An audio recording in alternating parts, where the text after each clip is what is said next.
and welcome to our Play Well podcast series. My name is Marguerite Hunter-Blair and I am Chief Executive of Play Scotland, the national organisation for play. Today we will be talking about supporting nursery and primary 1 transitions with Fiona Thomson. Fiona is the Early Learning and Childcare Segment Manager for Twinkl Scotland. She previously worked in a private nursery for 3 years and a local authority setting for 5 years, gaining both an SVQ3 and degree in childhood practice whilst working full-time. Here is our Learning and Development Officer, Jenny Lester, catching up with Fiona Thomson. Hi Fiona, thanks so much for joining us on the podcast. No problem, I'm excited to be here. So I just thought I would start by asking you to introduce yourself and tell us a little bit about what play means to you. Hi everyone, my name is Fiona Thomson. I am the Early Learning and Childcare Segment Manager at Twinkl. And I am the Scottish Early Years Manager. So all the things that I do are focused on everything Scotland. So I really love my job and I hope some of you guys might know who I am through following me on Facebook or Instagram, or you use Twinkl within your settings. And in regards to what play means to me, well, I don't really know where to start because there's so much I could talk about play. To me, play is really children being able to explore and express themselves freely. I think that is the most important thing. When we talk about early learning and childcare, that's what we want children to be doing.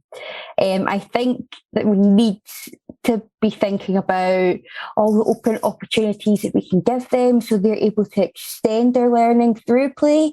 And I think a lot of it is maybe forgotten about how valuable it is, all the learning that takes place through play, the social, the emotional, the cognitive, the communication development, and even physical development. I just think, what is more important to a child than play? I don't know what you think, but that's me. I totally agree with everything you just said. We're exactly on the same page. So I think I was wondering if we could talk a little bit about, we know there's lots of play and playful learning in nursery, but sometimes the transition from nursery to primary school can be quite difficult for children because of the amount of play changing. So I was just wondering what you think we can do to support children through this transition. I think from personal experience, we've noticed quite a lot in the settings that I've been in, the importance of working collaboratively with primary teachers. I think sometimes they get caught up in the workload. I think there's such a large workload for teachers these days that I think they're a bit overwhelmed by all the things they have to do. And actually, it's just about them having these conversations with early years educators and realising how much they can get of children's learning through play. So for me personally, I think a big thing would be the communication with primary school teachers. And there's stuff that you read about, and it's about in different countries, they don't start school until they're 7. So why are we, this is opening up to a even bigger topic, why are children starting school early in Scotland? And you have to think to yourself, maybe the collaborative working is the most beneficial thing. And I think we can learn a lot from each other. We can learn what they get up to in primary 1, what kind of expectations they have, and they can kind of learn from us about the different things that goes on in nursery.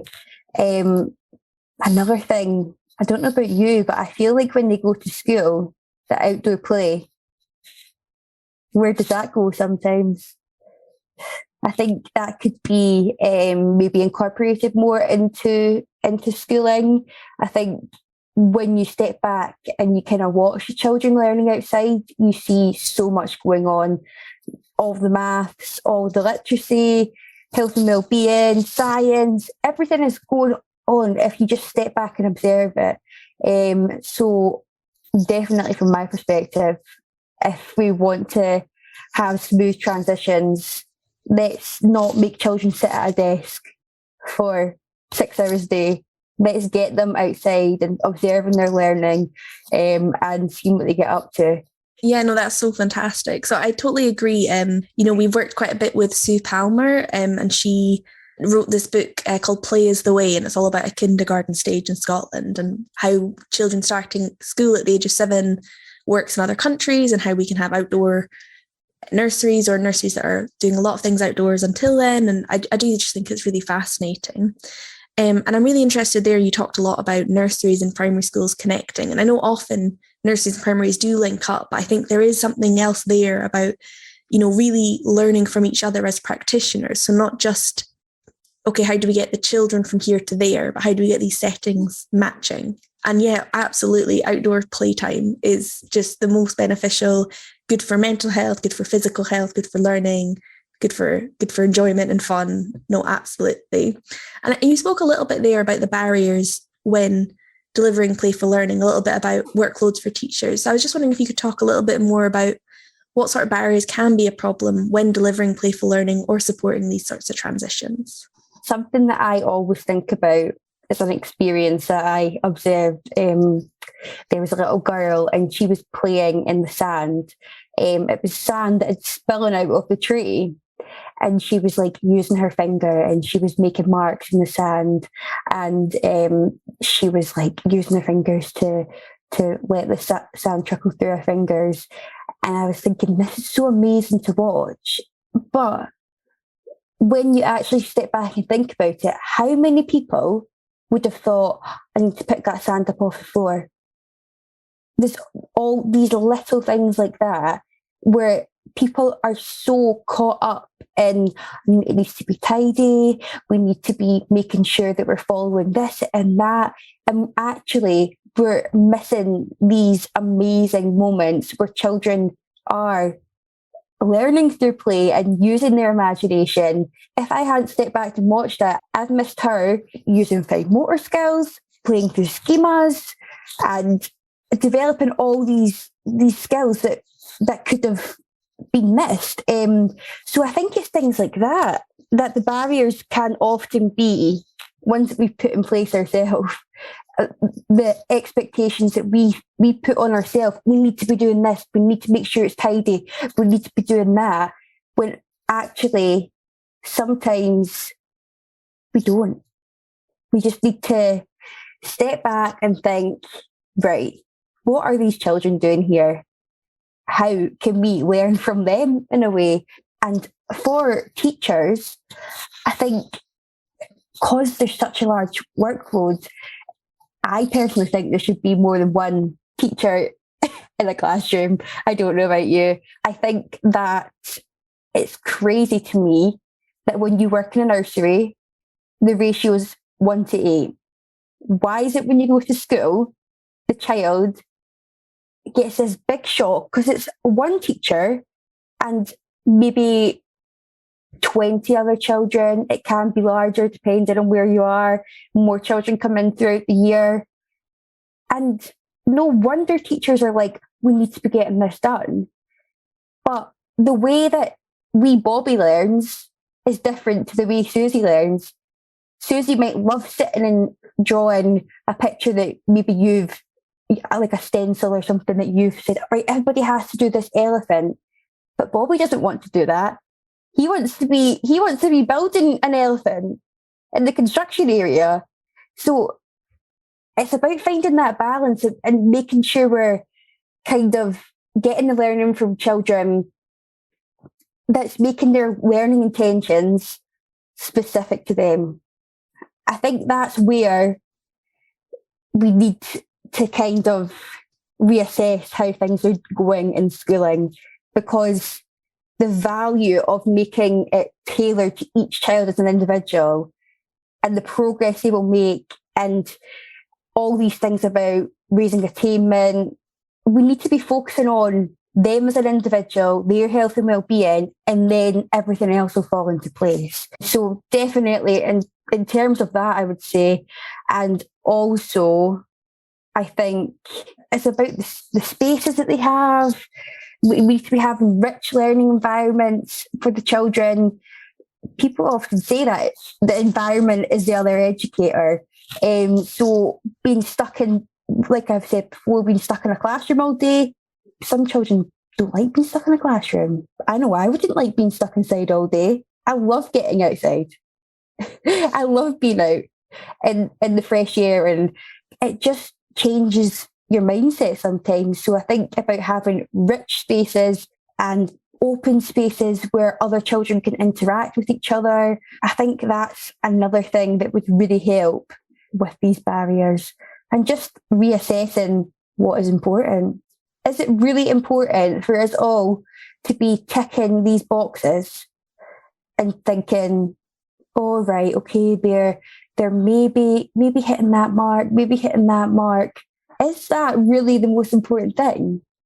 I don't know. Absolutely. And I think, you say it so well in terms of you go from 1 to 8 to 1 to 20, 1 to 25, 1 to 30, As you go up to school, it gets the gap just gets bigger. It does. I know in my previous school it was 1 to 35 at one point. Mm-hmm. I thought, how can you look after all of them? Yeah, and that's that's stressful to the teacher. And then how is the teacher going to create an environment that's like calm and getting it right for every child?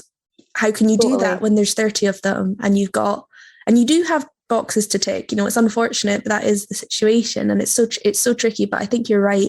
It's about trying to take away anything you're putting in your own way, almost like the cleanliness and things, like the tidiness. That doesn't have to be tidy all through the whole day and all of this sort of thing. And when you're outside, actually, tidiness kind of is, it's not an issue if you tip sand on the floor outside. So, I think those tie together really well. So you kind of already started to talk about it, but I thought I would ask, so we talked about some of the barriers.